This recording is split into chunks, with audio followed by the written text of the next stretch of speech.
el día de hoy toda la temática. Ojalá pueda alcanzar para hacerlo. Y si ustedes, bueno, tampoco tienen otra cosa que hacer, entonces, quién sabe, me pueden dar unos 15 a 20 minutitos más para que pueda terminar toda esta parte y ya se estén preparando a su examen parcial.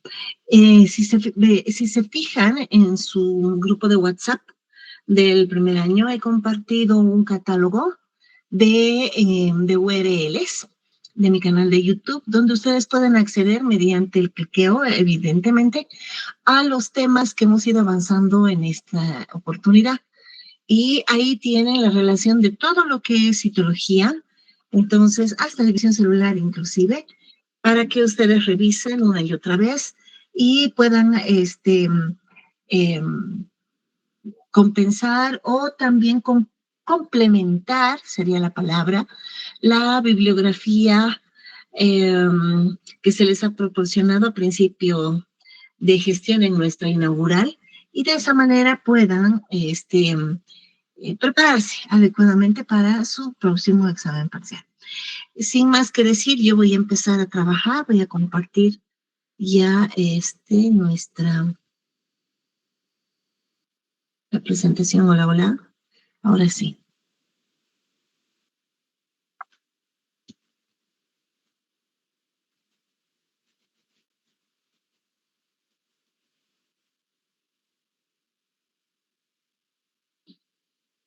Nos quedamos justamente aquí, modificaciones apicales.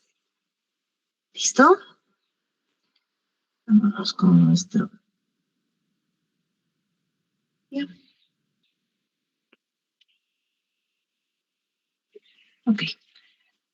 Empezamos entonces trabajando modificaciones apicales, continuando en este caso lo relacionado a epitelios. Bien. ¿Qué es una modificación apical? No se olviden que la célula epitelial tiene polos, ¿verdad? ¿Cuáles son los polos? ¿Se acuerdan?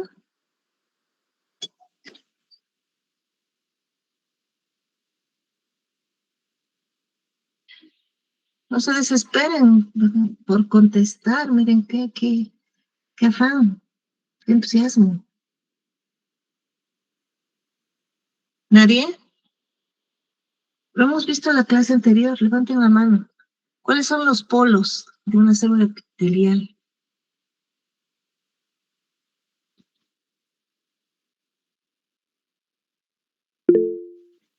Adelante. Es apical y basal. Ya, te falta uno más. ¿Basal? Claro, apical y basal. ¿Qué más? Te falta uno. Lateral. Lateral. Perfecto. Entonces, una modificación apical, ¿de acuerdo? Una modificación apical se refiere justamente a aquella cualidad de la célula epitelial en su polo apical, ¿verdad? En su polo apical, que presenta alguna circunstancia, algún hecho, alguna especialización, ¿verdad? Que modifica el polo apical, Esa especialización o esa modificación, evidentemente le da ciertas cualidades apicales, ¿ya? A esa célula epitelial. Y dentro de esas modificaciones vamos a mencionar a las microvellosidades, que las estamos viendo aquí, a los cilios y a los estereocilios. Vamos a ir a hablar de cada uno de ellos. Cuando hablamos de microvellosidades, estamos hablando, empezamos por una modificación apical. Si yo veo, esta es una imagen de una microfotografía de una célula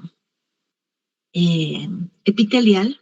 Si yo tengo una célula epitelial, digamos que es esta mi célula epitelial, aquí yo tengo mi membrana basal, ¿de acuerdo? Aquí yo tengo mi membrana basal, que enseguida voy a hablar de ella, ¿verdad? Aquí está su núcleo. El núcleo yo lo veo alargado, ¿verdad? ¿En cuál de las bases? En cuál de los polos, en la base. Entonces yo tengo aquí una base, no se olviden. Aquí yo tengo un ápice. Y aquí yo tengo una sección lateral. ¿Listo? Entonces este es un lado. Y yo tengo acá el otro lado. ¿Listo? Entonces la especialización o la proyección del citoplasma, ¿de acuerdo? Es a este nivel, es en el ápice. ¿De acuerdo? O sea que es superficial, eso quiero que entiendan. Ahora, esta proyección citoplasmática tiene la cualidad de presentar eh, la proyección en sí como una especie de procesos digitiformes, como si fueran deditos. ¿De acuerdo? Miren, los estoy pintando. Estos deditos son todos iguales, de la misma altura, del mismo espesor y de la misma organización. Tienen la capacidad de producir un alto grado de absorción en esa región y también facilitar movimiento y transporte de moléculas, ¿de acuerdo? Y naturalmente, cuando uno ve en microscopía electrónica, en este caso como la microscopía electrónica de barrido, podemos ver este tipo de estructura, pero en la microscopía óptica, ¿de acuerdo? No vamos a ver así, sino que vamos a ver como una zona más rosadita superficial, ¿ya? A esa zona nosotros le vamos a denominar chapa estriada o ribete en cepillo. Bien, ¿cómo está formada una microvellosidad? Imagínense que vamos a hacer un corte a este nivel. Vamos a hacer un corte a este nivel. Y eso es lo que vamos a ver en este gráfico. Aquí tenemos, si se dan cuenta, aquí está la célula, el citoplasma. Aquí está el citoplasma. ¿Listo? Aquí yo tengo la membrana celular. Aquí está de color amarillo, ¿verdad? Y por debajo el citoplasma, no se olviden. Bien, ¿cómo está organizada una microvellosidad? Tiene un centro de actina para empezar. No se olviden lo que es una actina, es un microfilamento, ¿de acuerdo? Entonces estamos viendo acá el centro de actina. Todo esto está formado por centros de actina, todas las microvellosidades. ¿Qué hemos dicho? Son procesos citoplasmáticos como si fueran deditos. Aquí está. Aquí tengo un dedito, aquí tengo otro dedito, aquí tengo otro dedito. Miren, muchos deditos. ¿Ya? Estos deditos podemos encontrar, o estas microvellosidades las podemos encontrar más o menos en un número de 1000 hasta 3000 de estas por cada célula. Imagínense la capacidad que puede tener esa célula de extender la superficie citoplasmática de trabajo de ella misma con ese grado de especialidad, ¿no? Entonces decíamos, tiene un centro de actina, que lo estamos viendo acá, y este centro de actina, que lo estamos encontrando, lo voy a volver a marcar, aquí está la actina, ¿listo? Está anclado a lo que viene a ser la membrana celular por diferente tipo de proteínas. Por ejemplo, tenemos la virina, que la voy a marcar. Aquí está, aquí está. Aquí tenemos la virina, si se dan cuenta, es una proteína aquí que fija la actina a la porción apical. Y hacia la base lo que tenemos es el velo terminal. Ese velo terminal que está formado por miosina de tipo 2, que también ya la mencioné antes, y por lo que viene a ser la espectrina.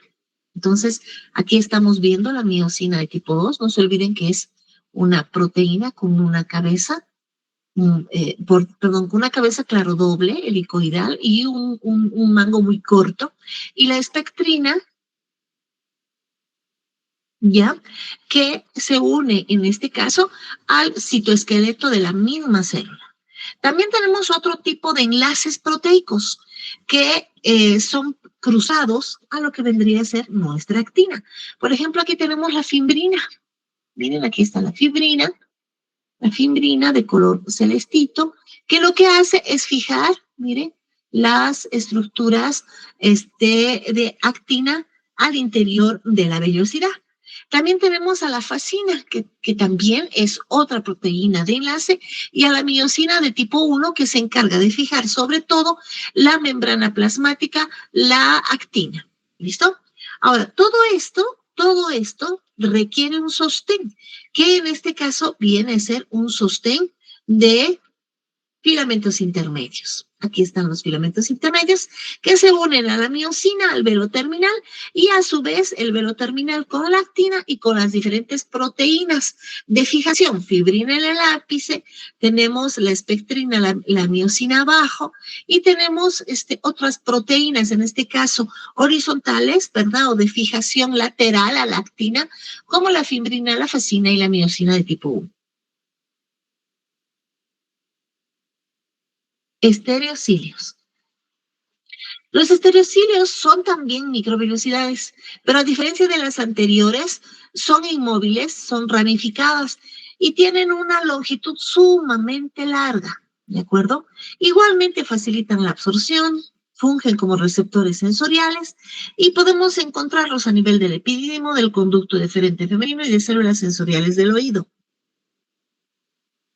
Si hacemos la misma actividad, el mismo ejercicio que acabamos de hacer con la anterior laminita, aquí estaríamos viendo entonces los estereocilios, que hemos dicho son microvellosidades, sí, pero son más largas, son inmóviles y son ramificadas. Y aquí las estamos viendo. Miren, aquí hay una ramificación de esta vellosidad, a diferencia de las que encontramos habitualmente, por ejemplo, a nivel de intestino delgado. ¿Cómo son los estereocilios? Lo vamos a ver igualmente aquí. El centro es actina, fíjense, igual que en nuestras microvellosidades, porque estas también son variedades de microvellosidades. Si se dan cuenta, de color amarillo, aquí la membrana citoplasmática o celular, y aquí tenemos la base, ¿de acuerdo? Que en este caso sería apical, no se olviden. Apical. ¿Listo? Entonces, el centro es de actina, ¿ya? También tenemos a la fimbrina, tenemos a la ersina, además de la fimbrina. Tenemos alfa-actinina, a nivel sobre todo de la base de la microvellosidad. Y no encontramos vilina. ¿Dónde teníamos la vilina? Nosotros aquí, en la microvellosidad como tal, en nivel apical. Pero en lo que es la microvellosidad como tal, no encontramos vilina. O sea, aquí, en esta región, aquí no existe vilina. ¿Listo? Los cilios, estos vienen a ser elementos superficiales, móviles, se ordenan en hilera a manera de un corte de caballo militar, con cuerpos basales, que los estamos viendo acá, y los axolemas hacia la superficie. Los cilios ya han sido plenamente descritos cuando hemos hablado acerca de derivados microtubulares en el citoesqueleto. Especializaciones de adhesión. Bien. ¿Qué significa especializaciones de adhesión? Una de las características más importantes de las células epiteliales es justamente la cualidad que tienen estas de estar juntitas, de estar unidas entre sí. Por eso el material intercelular es escaso entre estas células, porque obviamente no hay mucho espacio, vuelvo a repetir, entre una y otra, porque el espacio citoplasmático de una y otra está ocupado o está cerrado por lo que se conoce como las uniones celulares. Entonces, si se dan cuenta, lo voy a dividir así. Aquí tengo una célula. Esta es una célula, parte de una célula. Y aquí tengo la otra parte. Aquí estoy dibujando o estoy viendo dos células vecinas. Para que el epitelio sea compacto y las células se mantengan unidas entre sí, tiene que haber lo que se conoce como uniones intercelulares, ¿de acuerdo? Entonces, las especializaciones de adhesión, ¿qué son? Uniones intercelulares, que mantiene estable al epitelio, pero que sobre todo lo mantiene compacto. ¿Por qué? Porque hemos dicho que todos los epitelios son superficiales. No, aquí está la superficie. Entonces, en la superficie a veces hay todo tipo de moléculas, incluidos elementos dañinos, ¿no? Noxas, bacterias, etcétera, para que las bacterias no entren hacia el interior del tejido donde está el conectivo. Acá está el conectivo, chicos, este es conectivo. ¿De acuerdo? La mejor barrera de protección viene a ser el epitelio. ¿Por qué? Porque es compacto, ya les digo. No deja espacio intercelular, muy poco en realidad, entre una y otra. Ya. Esta viene a ser una barrera para el paso de sustancias, como lo estamos viendo. Forman pliegues y prolongaciones, es una forma de unión, y crean márgenes entre células vecinas. Aquí tengo un margen de la célula 1, digamos, y aquí tengo el margen de la célula 2. ¿Ya? Ahora, a este nivel vamos a encontrar diferentes tipos de uniones intercelulares o especializaciones de adhesión y que poseen proteínas exclusivas, de preferencia proteínas transmembranales, que también ustedes ya conocen, y que se conocen como las moléculas de adhesión. Entonces, vamos a ir a ver los diferentes tipos de especializaciones de adhesión. Vamos a clasificar nuestras especializaciones de adhesión.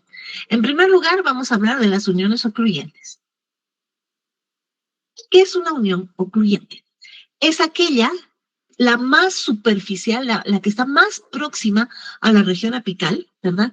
Que sella ya el espacio intercelular para evitar el paso de sustancias por este espacio. Entonces, si aquí yo tengo la superficie del epitelio, aquí tengo el espacio, el aire, lo que ustedes quieran, en cualquier tipo de epitelio, la primera especialización que vamos a encontrar aquí yo tengo la célula 1, y a este otro lado tengo la célula 2, ¿de acuerdo? El primer sello que voy a encontrar aquí, el primer sello, ¿de acuerdo? Se denomina unión ocluyente. ¿Qué significa ocluyente? Cierra compactamente el paso a sustancias. Entonces, esta superficie que está generalmente expuesta a bacterias, a elementos extraños, a proteínas ajenas, etcétera, no permite el paso hacia la profundidad del epitelio justamente por esta unión ocluyente o por este sello tan fuerte. ¿Listo? Entonces tenemos primero las uniones ocluyentes. Luego tenemos las uniones adherentes. Las uniones adherentes están por debajo de las ocluyentes, ¿de acuerdo? Y lo que hacen principalmente es mantener la relación entre las células, las van a unir, pero el detalle es que existe entre ellas material intercelular. Hay material intercelular.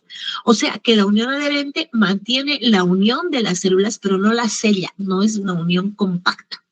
Y finalmente tenemos las uniones comunicantes o los denominados nexos, que se encarga principalmente, a partir de estas uniones, de facilitar el movimiento de una célula, de la célula 1 a la célula 2, por ejemplo, de sustancias, de un lado al otro lado. Y vamos a ir a describir este tipo de uniones. Ahora, lo que acabo de mencionar se da en todos los tipos de células. Las células epiteliales siempre van a tener hacia apical las uniones ocluyentes, las tenemos a las uniones adherentes y las uniones comunicantes, que son más desarrolladas en un grupo que en otro grupo. A todo este complejo que lo vamos a encontrar entre célula y célula, se le denomina barra terminal. Que decíamos es un complejo especializado de unión entre células. ¿Listo? Si nosotros, perdón,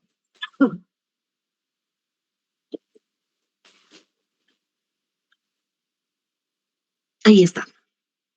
Fíjense ustedes, en el video lo pueden ver.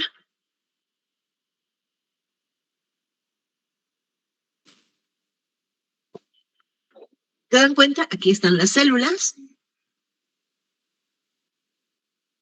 Una y otra. Diferentes tipos de complejos. Aquí tenemos, en este caso, las uniones adherentes, las uniones ocluyentes y las uniones comunicantes.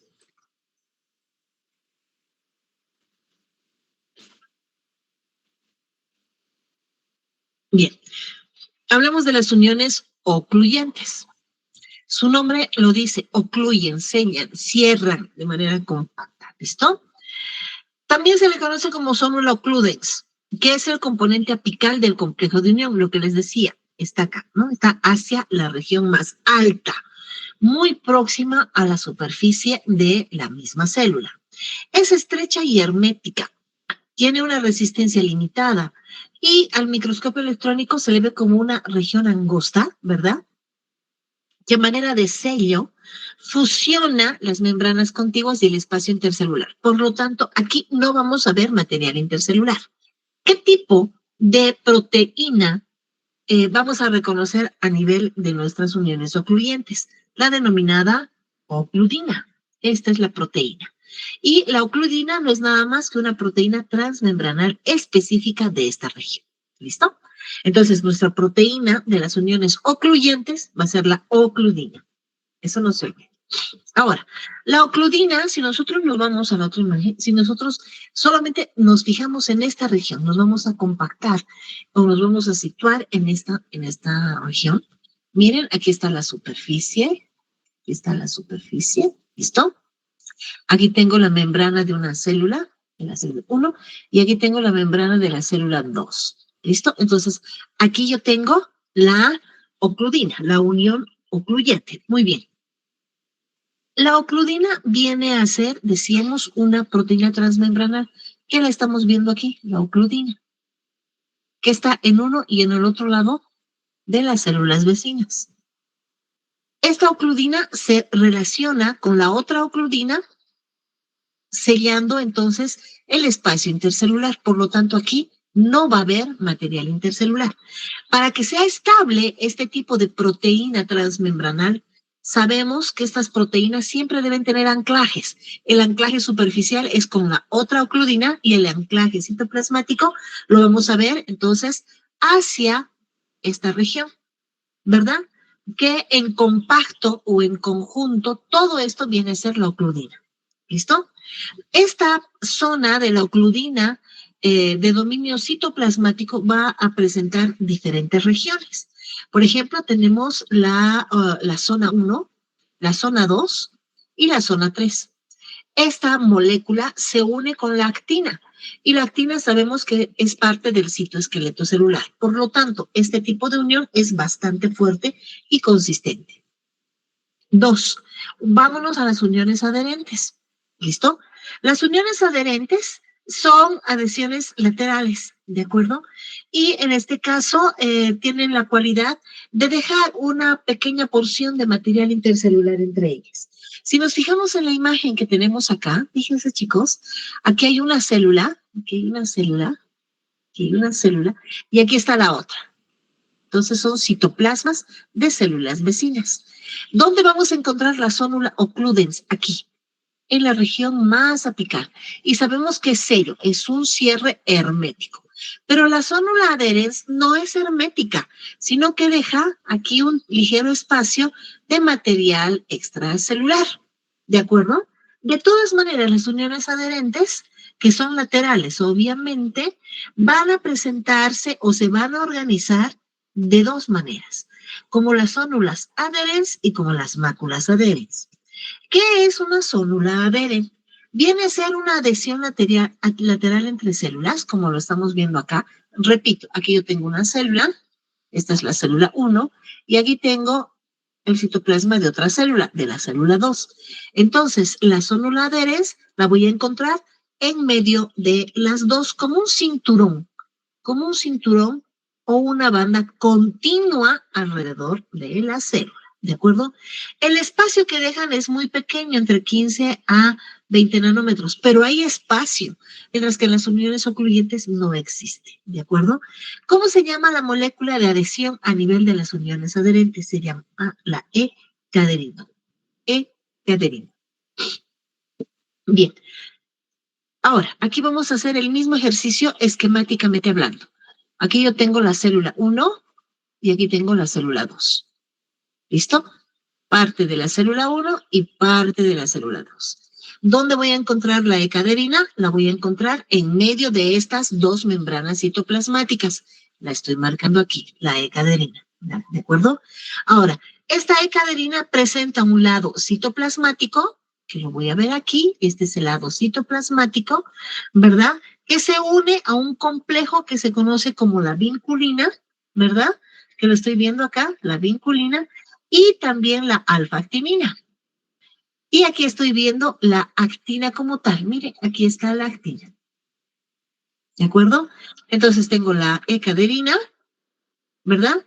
Tengo la relación citoplasmática de la E-caderina, que la conozco como catenina. Aquí está, esta es. Parece una florcita, ¿se lo ve? Y esta a su vez se une con la vinculina y con la alfa-actinina. ¿De acuerdo? El segundo tipo de unión adherente es la mácula adherens. Entonces, la mácula adherens también se le conoce como el desmosoma, el famoso desmosoma. ¿Listo? Y viene a ser una unión, un tipo de unión evidentemente citoplasmático, pero como si se tratara de un sello localizado. Mientras que la zónula adherens es más como una banda, la mácula adherens es como un sello. ¿De acuerdo? Entonces, aquí ese sello es puntiforme y localizado. O sea que es como botones. Imagínense en una camisa, cuando la quieren cerrar, la mácula adherens venía a ser nuestros botoncitos. ¿De acuerdo? La adherencia es fuerte, se encuentra en la región lateral de la célula. Parece puntos de soldadura o estamos hablando de botones. ¿De acuerdo? Y es localizada, fíjense. Entonces acá yo tengo una mácula adherens. Haciendo el mismo ejercicio anterior, aquí yo tengo, miren, la célula 1, y aquí tengo la célula 2. La célula 2, ¿listo? Esta es la membrana citoplasmática de cada una de ellas. Este es el espacio intercelular, matriz extracelular. Listo. Ahora, ¿cómo lo voy a ver? En el lado citoplasmático voy a encontrar una placa de adhesión, ¿ya? Esta es la placa de adhesión. Esta en este momento. Una plaquita de adhesión. En un lado y en el otro. ¿De acuerdo? A este nivel, en la placa de adhesión, voy a encontrar proteínas particulares. ¿Cómo se denominan esas proteínas? Mire, si esta es la placa de adhesión, a este nivel voy a encontrar, hemos dicho, proteínas que se conocen como la desmoplaquina y las placoglobinas a este nivel. ¿Listo? ¿Para qué nos sirven estas proteínas? Para fijarse a los filamentos intermedios del citoesqueleto y de esa manera anclarse a un lado citoplasmático como al otro lado citoplasmático de la célula. Si nos fijamos al otro lado, tengo exactamente lo mismo. Aquí tengo la placa, ¿verdad? La placa de adhesión. Y acá las proteínas desmoplaquinas, placoglobinas, y que se unen a los filamentos intermedios. Hacia el espacio intercelular, acá, hacia el espacio intercelular, voy a encontrar otro tipo de glucoproteínas, lo que se conoce como la desmogleinas y las desmocolinas, desmogleinas y desmocolinas. Y si ustedes se fijan, parece una relación de proteínas a manera de los peldaños de una escalera. Miren, este es el espacio intercelular. ¿De acuerdo? Y acá este tipo de unión parece, como les decía, los peldaños de una escalera, o en este caso una cremallera, ¿verdad? Como un cierre, ¿de acuerdo? Entonces, estas proteínas lo que hacen principalmente es fungir como proteínas de anclaje de un lado y del otro lado. Uniones comunicantes. Uniones comunicantes. También se conocen como uniones de hendidura o uniones de nexos. Si se fija en la imagen que tenemos aquí yo tengo una célula.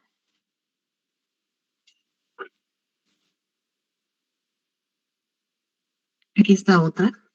Entonces, esta es la célula 1 y esta es la célula 2. ¿De acuerdo? Estas uniones de hendidura o nexos son poros, canales, que van de un lado de la célula al otro lado. Entonces son canales, chicos, no son solamente proteínas, son canales. Se abren a un espacio intercelular y al otro. Tienen baja resistencia, o sea que son frágiles, por eso están más hacia la base que hacia la región apical. Se va a encontrar en cierto tipo de epitelios, también en el músculo liso, cardíaco y en los nervios. ¿Por qué? Porque facilita el movimiento de moléculas de un lado de la célula al otro lado de la célula. ¿De acuerdo? Las uniones comunicantes, como lo estamos viendo, el mismo ejercicio. Aquí yo tengo la célula 1, esta es la célula 2, sus membranas citoplasmáticas. ¿De acuerdo? Y aquí yo tengo a las uniones comunicantes. Aquí está. ¿Qué hemos dicho? Es un canal que va de un lado al otro lado. ¿Cómo se denomina a este tipo de uniones comunicantes? Que no son nada más que proteínas, ¿de acuerdo? Se van a denominar conexones. Ya, entonces, esos puentes que acabo de mencionar se conocen como conexones. Los conexones, sí, a su vez, están formados por 6 grupos de proteínas, ¿de acuerdo? Que se denominan conexinas. Estas conexinas, como diafragmas, se abren y se cierran, ¿de acuerdo? Tienen una configuración circular y que evidentemente aquí están las conexinas, vienen las proteínas 1, 2, 3, 4, 5 y 6. Se abren y se cierran las conexinas como un diafragma. ¿Se acuerdan del diafragma del microscopio? Más o menos se abre así. Aquí tengo una célula, la célula 1, y aquí tengo la célula 2, ¿de acuerdo? Y hemos dicho que los conexones van de un lado de la célula al otro lado de la célula y están formados por 6 proteínas, las conexinas, que a su vez pueden cambiar su configuración, se abren y se cierran. Miren, acá está cerrado y aquí está abierto. Por lo tanto, las moléculas pueden atravesar a partir de estos espacios una célula y llegar a la otra célula con ese intercambio de moléculas. Uniones célula y matriz extracelular. En este caso, lo que vamos a ver ya no es una unión célula-célula. Ahora vamos a hablar de la unión célula y su base de matriz extracelular, ¿de acuerdo? Dentro de ese tipo de uniones vamos a encontrar a la membrana basal, a los desmosomas y a las adhesiones focales. Fíjense, en este esquema está muy bonito. Aquí yo tengo una célula epitelial, aquí tengo otra célula epitelial. Entre célula epitelial y célula epitelial, aquí yo tengo uniones, que ya sé cuáles son las uniones.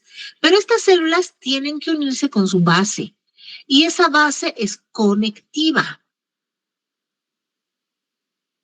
¿De acuerdo?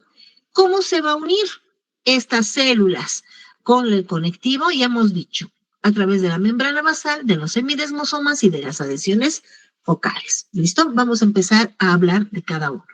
La membrana basal.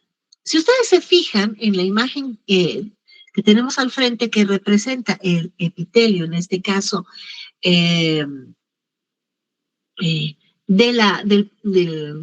cristalino, ¿de acuerdo? Del ojo. Aquí yo tengo el epitelio, este es el epitelio, y este es el conectivo, este es el conectivo. No se olviden que cuando hablábamos de los epitelios decíamos que los epitelios son avasculares y sin nervios, ¿sí? Y sin nervios. ¿De dónde toman sus nutrientes si no hay vasos aquí? ¿Y por qué no hay vasos? Por lo que estoy explicando. No hay espacio para los vasos, puesto que las uniones intercelulares prácticamente van a limitar el espacio intercelular. Entonces, ¿dónde están los vasos sanguíneos de los cuales toma nutrientes el epitelio para sobrevivir? Del conectivo que está por debajo, ¿de acuerdo? Pero este epitelio no puede sobrevivir sin un conectivo y para ello debe unirse al conectivo a través de la membrana basal, ¿de acuerdo? Ese epitelio, ¿verdad?, va a unir a ese tejido conectivo. Sí, dime. Alguien levantó la mano. Dime. ¿Quién levantó la mano? Yasmín Tarki. No, se fue.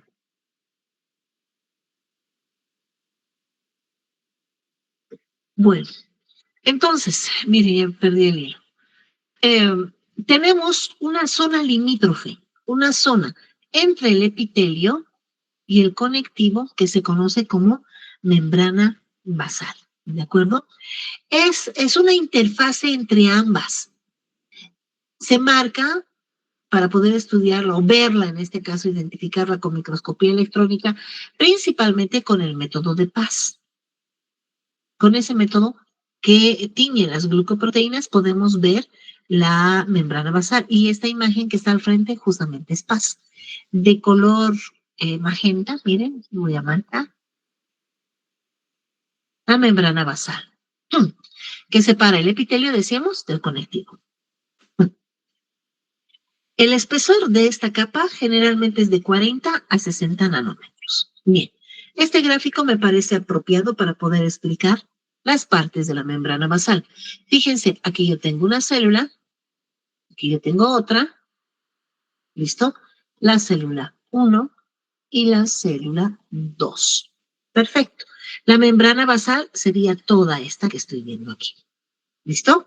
Esa membrana basal va a presentar dos regiones. Esta primera región, inmediatamente por debajo de la célula, se llama lámina basal. No confundan membrana basal con lámina basal, ¿de acuerdo? La membrana basal es todo el componente, todo el complejo de base y de frontera entre el epitelio y el conectivo. Mientras que la lámina basal es la primera capa, la más superficial de la membrana basal que se relaciona con las células. Entonces aquí yo tengo la lámina basal y la segunda porción viene a ser la lámina reticular. La lámina basal, que es esta que está aquí, ¿de acuerdo? A su vez también tiene dos capas, la lámina lúcida y la lámina densa. La lámina lúcida, generalmente la más superior, la más superficial, ¿verdad? Aquí, como lo estamos viendo, se asocia principalmente con colágeno y glucoproteínas que se conocen como integrinas. También vamos a encontrar a la laminina y a la entactina a este nivel.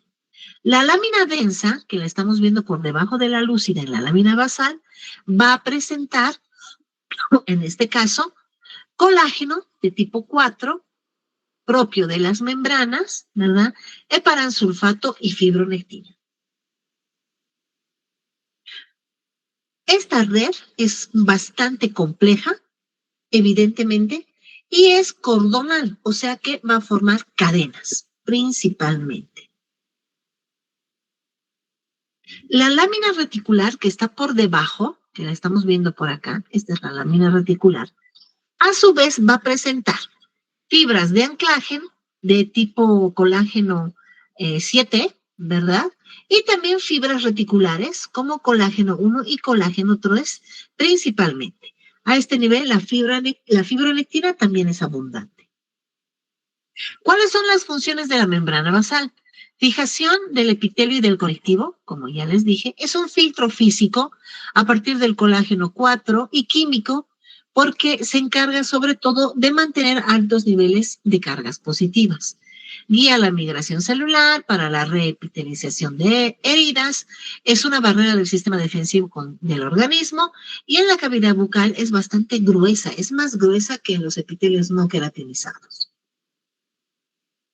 Otra barrera, otra unión celular es esta que se conoce como hemidesmosomas. ¿Se acuerdan de los desmosomas que acabo de mencionar? Bien, la mitad. A eso se refiere con hemidesmosomas. Significa que la base de la célula, que la estoy viendo aquí, esta es la base de la célula, este es el conectivo, este es el conectivo, ¿verdad? Se relacionan a partir de los semidesmosomas o la mitad de un desmosoma. Igualmente aquí yo tengo la placa de adhesión. Igualmente puedo ver los diferentes filamentos proteicos que se unen a los filamentos intermedios. Y el resto de ella, principalmente con una situación muy parecida a la ecaderina, vamos a ver que se relacionan principalmente con las fibras colágenas de la matriz extracelular.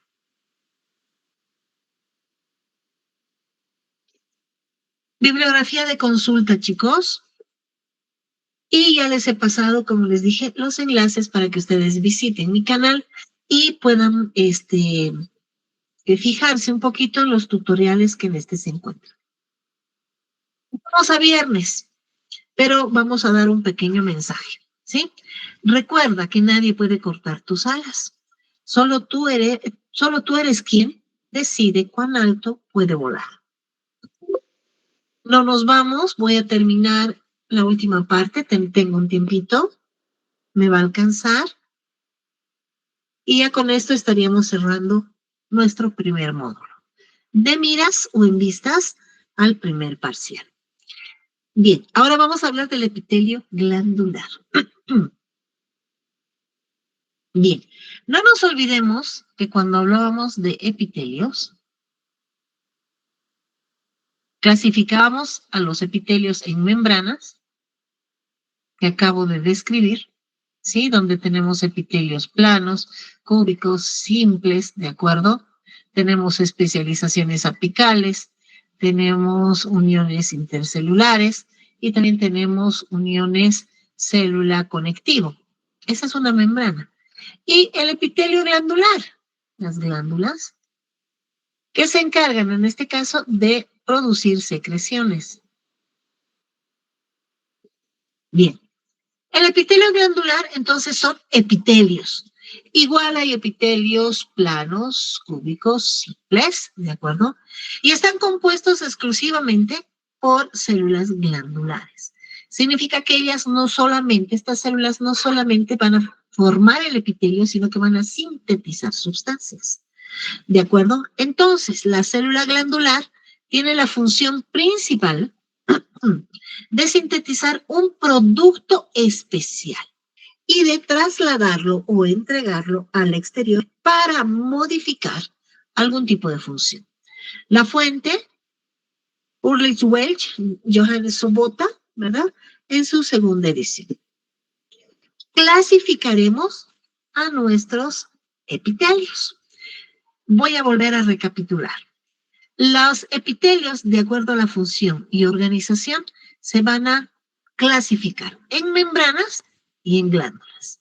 Las membranas recubren, como la piel, espacios externos y revisten, como las mucosas,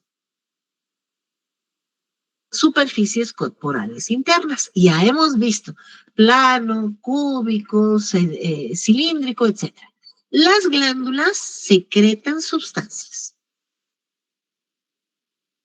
El destino de esa sustancia es variable. Y a partir de eso clasificamos a nuestras glándulas en glándulas de secreción externa o exócrinas y en glándulas de secreción interna o endócrinas. Exos significa hacia afuera y endo significa adentro. ¿Listo? Entonces aquí tenemos glándulas exócrinas que secretan hacia afuera y las glándulas endócrinas que secretan adentro. Las glándulas exócrinas vierten su secreción por conductos, no se van a olvidar, las exócrinas, directamente hacia la superficie del cuerpo donde se quiere producir el efecto. En el caso de las glándulas endocrinas, estas no tienen conducto, repito, no tienen conducto. Y vierten su producto directamente a la sangre. Y de la sangre el producto llega hacia algún órgano o tejido blanco. ¿De acuerdo? ¿Qué es un blanco? ¿Se acuerdan de esta imagen?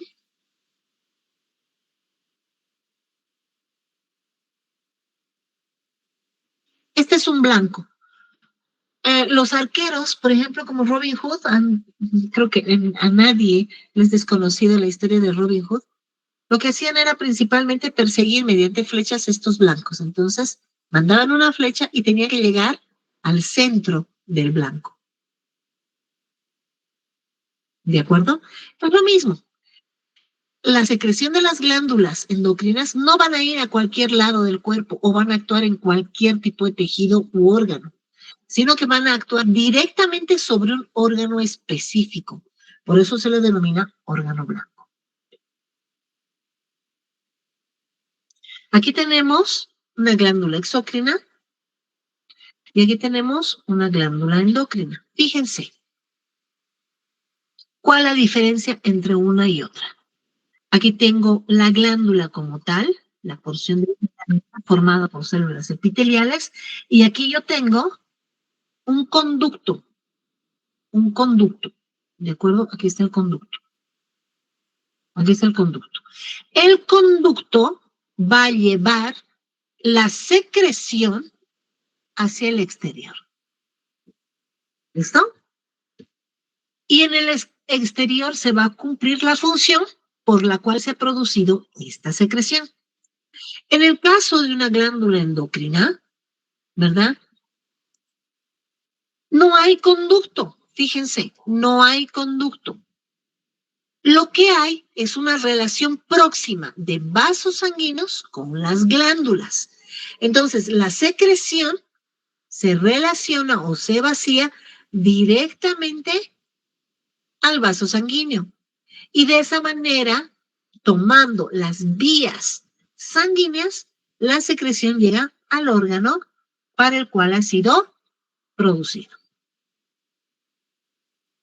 Entonces aquí vamos a mostrar, siempre con un videíto, una glándula exócrina y una glándula endocrina. La glándula exócrina, por ejemplo, la piel, ¿tiene glándulas exócrinas? Sí. Las glándulas sebáceas, las glándulas sudoríparas son exócrinas. ¿Por qué? Porque tienen conductos que se abren hacia la superficie de la piel. En el caso de las glándulas endocrinas, que son órganos, en este caso enteroendocrinos, o pueden ser también del sistema SNED o neuroendocrino difuso, son glándulas particulares. Tenemos a la parótida, tenemos a la tiroides, perdón, no la parótida, a la tiroides, la paratiroides, la pineal, la adrenal, la hipófisis, que no tienen conductos, sino que producen una secreción directamente a los vasos sanguíneos y de los vasos sanguíneos van hacia el órgano blanco. Hablaremos de las glándulas exócrinas. Esta es la estructura de una glándula exócrina. Fíjense ustedes. Aquí tenemos un parénquima y un estroma. El estroma siempre es el conectivo, siempre es el conectivo. Este que estamos viendo aquí es el conectivo. Y el parénquima es la porción tanto del conducto como la porción glandular donde se produce la secreción. No nos olvidemos que en una glándula exócrina habrá una región secretora donde se produce la secreción, puede ser la saliva, puede ser el sebo, etcétera, y un conducto a partir del cual se vacía, ¿verdad?, esa secreción. Si lo vemos, aquí está el conducto, histológicamente, este es un conducto, esta es una glándula salival. El sistema ductal se le denomina, o sea, un sistema de conductos en una glándula. Y aquí está la porción glandular, que vendría a ser esta que está aquí. ¿Verdad? Aquí está. Y el conducto es este. Ahí está. Y nuestros acinos glandulares. Y el conectivo está por fuera. Este es el conectivo. Que tiene células del tejido conectivo, tiene vasos sanguíneos y tiene nervios. además de linfáticos, y funge como un sostén, en este caso estructural, de todas las glándulas. ¿Listo? Podemos clasificar a las glándulas exócrinas por el número de células. Y tenemos glándulas exócrinas unicelulares y multicelulares. Las glándulas unicelulares son estas que estamos viendo aquí y se conocen como las glándulas que se conocen como glándulas caliciformes. Estas son las famosas glándulas caliciformes. Y ustedes me dirán, ¿pero acaso no son células? Sí, son células, pero a la vez son glándulas. Por eso, al ser una célula la que produce esta secreción, que las estamos viendo acá, ¿de acuerdo? También funge como una glándula. Y cuando hablamos de glándulas multicelulares, estamos hablando del resto de las glándulas que tienen conductos, las glándulas salivales, las glándulas sebáceas, las glándulas sudoríparas. Las glándulas unicelulares, ya les digo, son las células caliciformes y una sola célula puede ser una sola glándula. No hay problema de aquello. Aquí estamos viendo la porción del cuerpo o de la teca. Esta es la porción apical, de donde por exocitosis se vacían estas secreciones. ¿De acuerdo? Salen las secreciones. ¿Ya? Esta teca o el citoplasma es la que almacena la secreción que se produce. Y hacia la base vamos a ver el tallo, donde encontraremos al núcleo.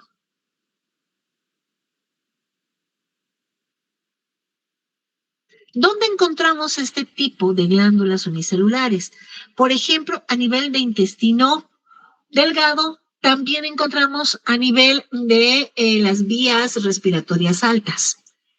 Aquí podemos ver a las glándulas caliciformes con tinción hematoxilina y eosina. Miren ustedes, parecen foquitos vaciados de su contenido mucinógeno, porque tanto el alcohol como los siloles lo que hacen es diluir el moco, ¿verdad? Estas células producen moco. Este es un corte longitudinal, este es un corte transversal, y aquí estamos viendo la secreción de esta glándula, su secreción, ¿de acuerdo? Pero teñida con la técnica de ácido periódico de Schiff o la técnica de Paz, que tiñe de un color magenta el contenido mucopolisacárido. Las glándulas exócrinas multicelulares que acabamos de ver tienen una porción secretora y una región de conductos, ¿de acuerdo? Vacían la secreción directamente al exterior. Aquí podemos ver diferentes tipos de glándulas exócrinas. Aquí estamos encontrando las porciones, en este caso glandulares, que producen la saliva, y también podemos encontrar la porción de los conductos que facilitan la salida de la secreción. Las glándulas exócrinas también, desde el punto de vista de su organización celular como elementos multicelulares, se pueden clasificar de la siguiente manera: glándulas tubulares, glándulas acinares y glándulas alveolares. Las glándulas tubulares, su nombre lo dice, parece un tubo de ensayo.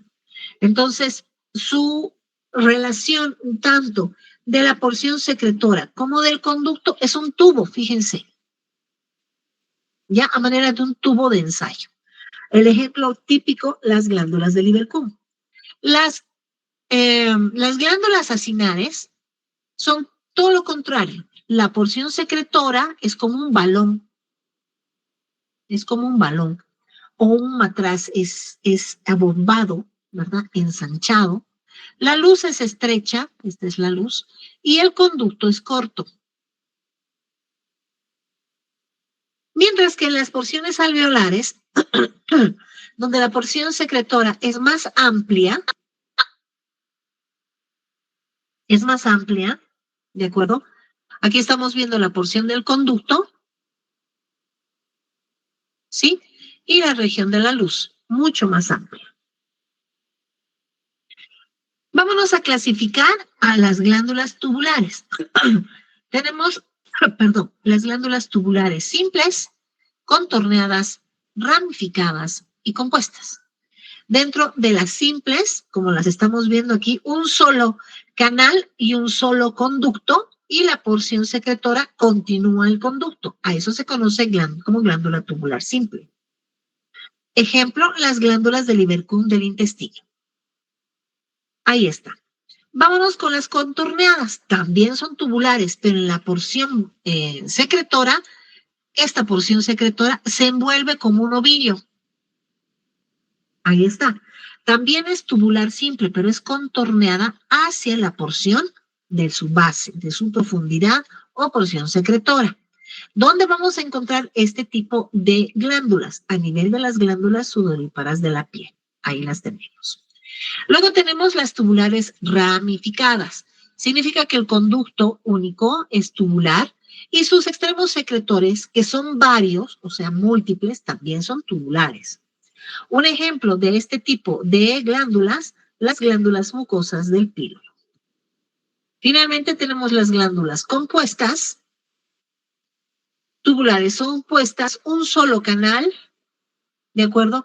Y múltiples ramificaciones tubulares.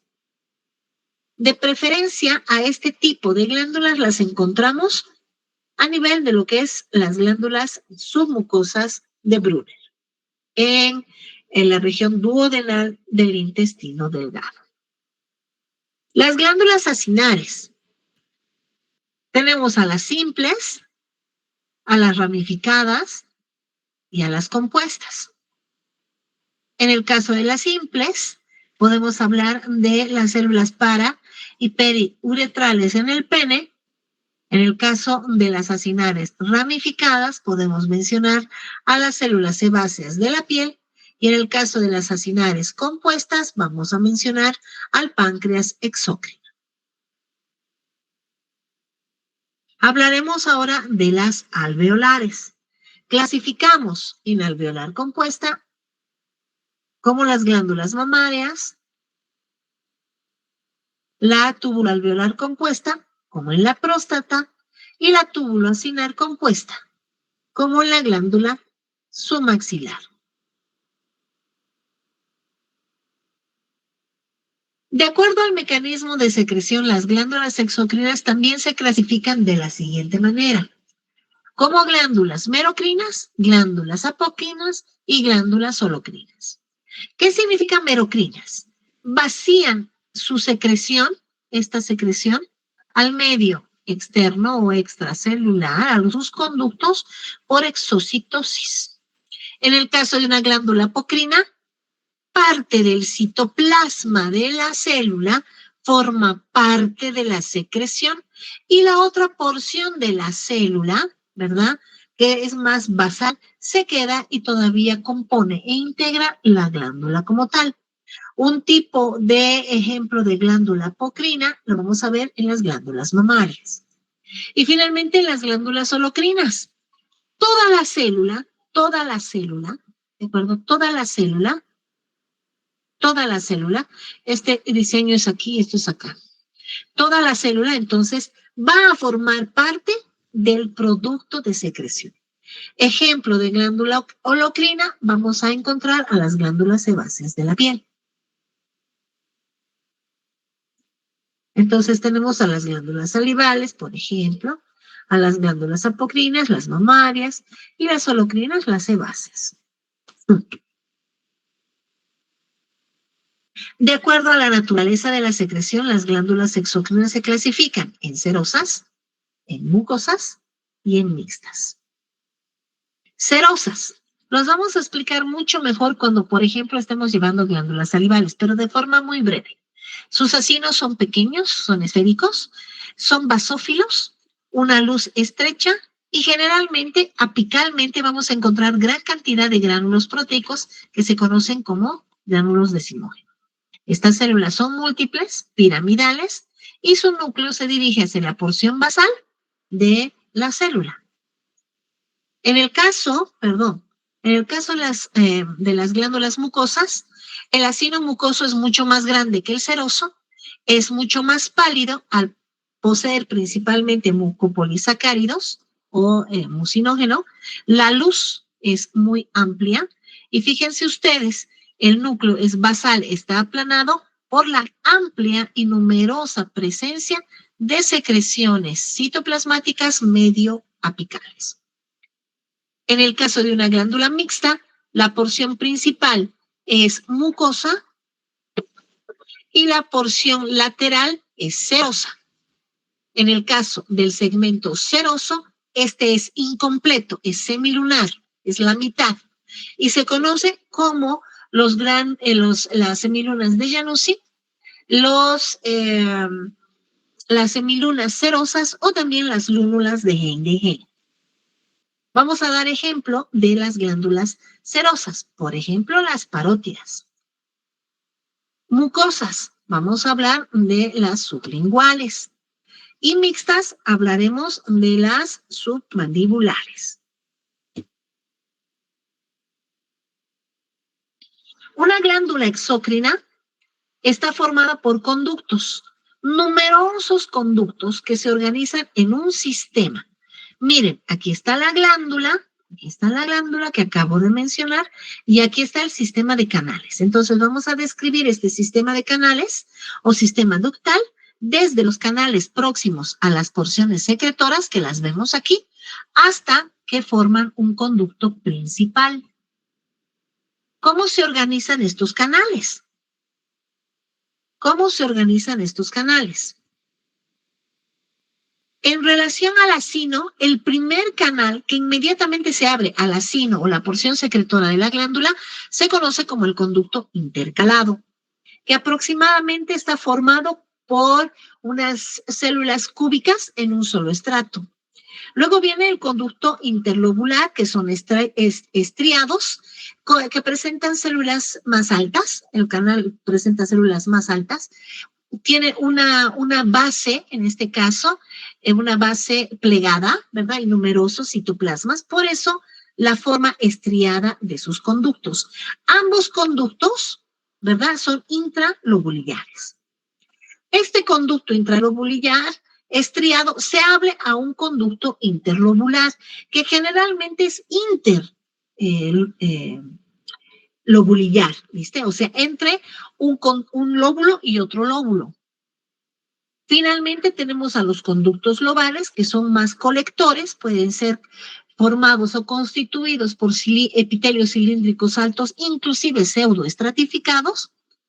Y finalmente conductos principales que van de epitelios pseudoestratificados a epitelios planos estratificados.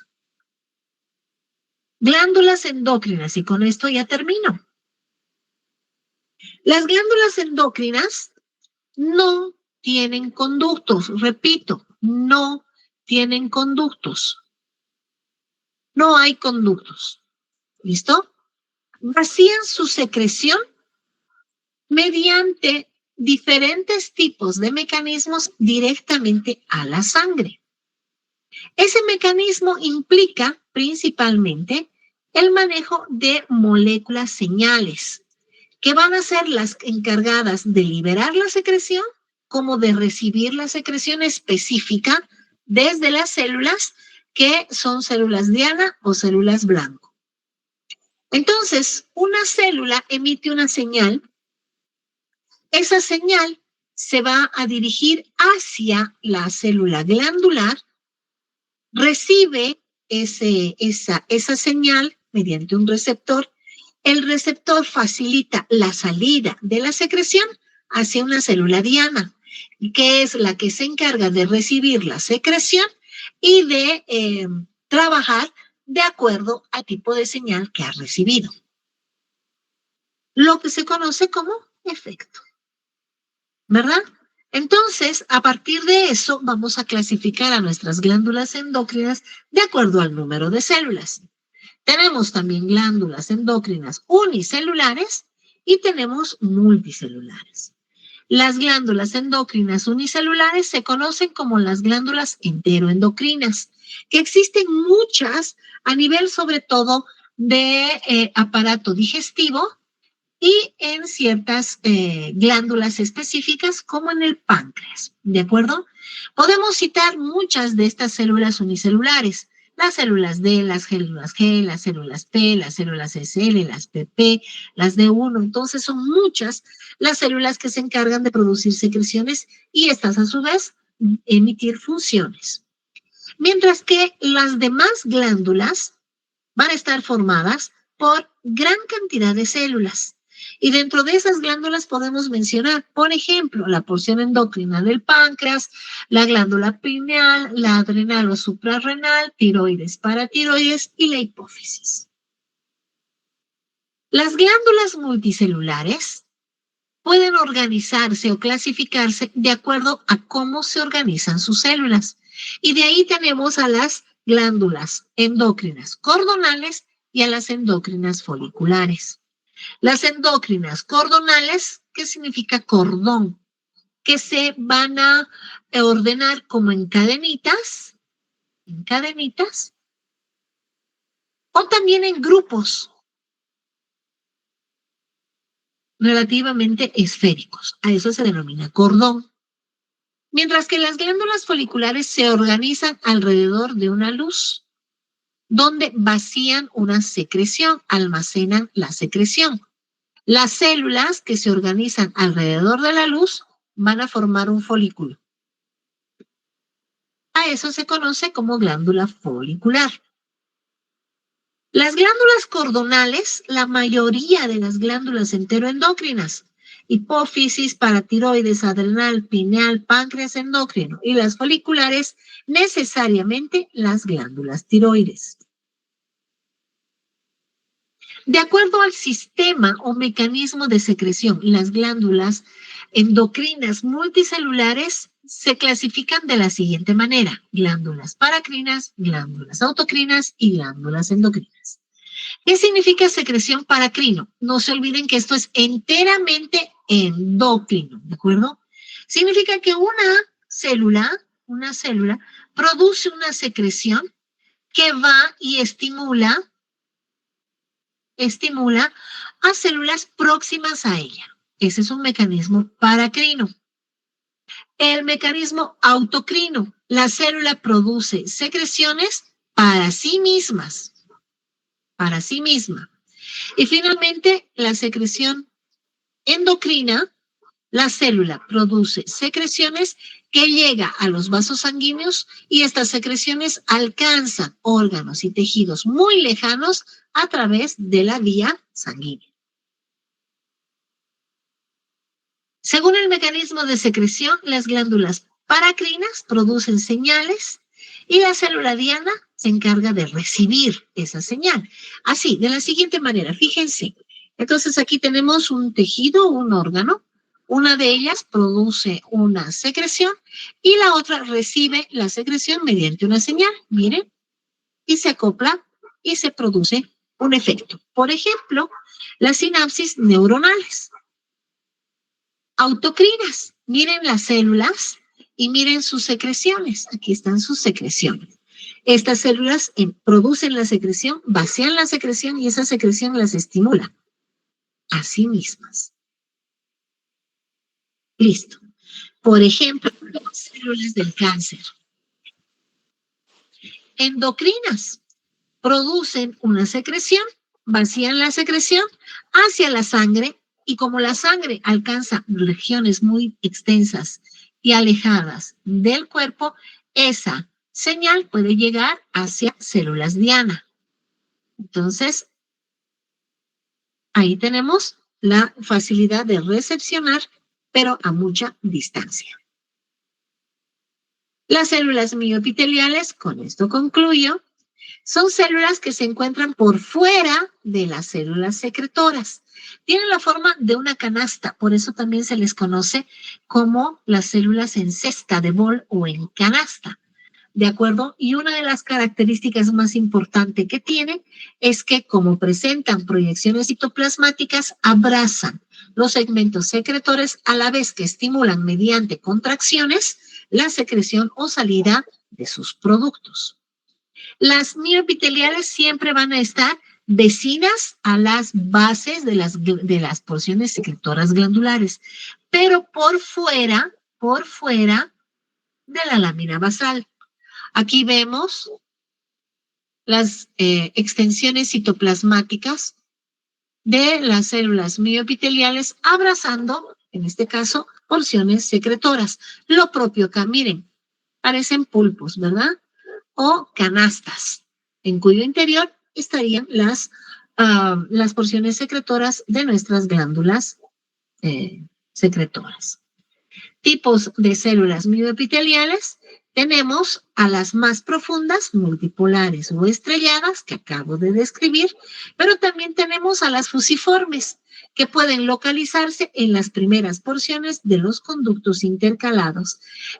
Aquellos que inmediatamente se van a localizar por fuera de las regiones secretoras glandulares. Las funciones de estas glándulas: capacidad de contracción para facilitar y estimular la salida de las secreciones. También previene la distensión exagerada del parénquima y ayudan al vaciamiento de la secreción hacia la primera porción de los conductos excretores. Las glándulas mixtas, como el páncreas y el hígado, tienen doble secreción, una secreción exócrina y una secreción endócrina. La secreción exócrina a nivel del páncreas, vamos a hablar de enzimas digestivas, y a nivel del páncreas como secreción endócrina, el islote de Langerhans, la insulina, el glucagón, la somatostatina, los polipéptidos pancreáticos, etc. En el hígado, la doble secreción, en este caso biliar, externa, y la glucosa interna. Bibliografía de consulta, chicos. Gracias por darme estos 17 minutos extras. Yo les pedí 20, pero he cumplido.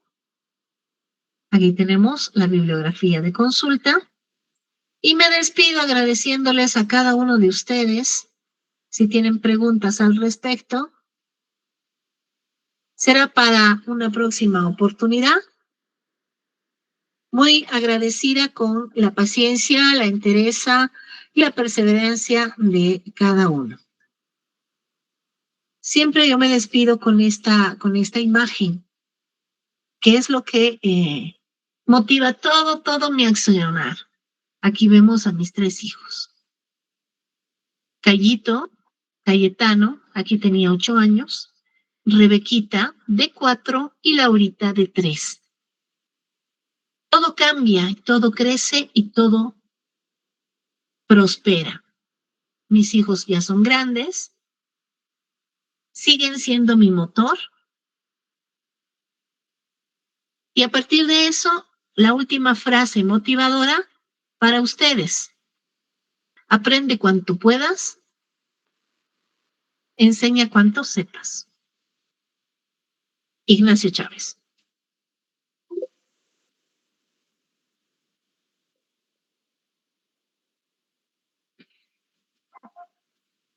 Muchas gracias, chicos. Para cualquier cosa, ustedes saben dónde encontrarme.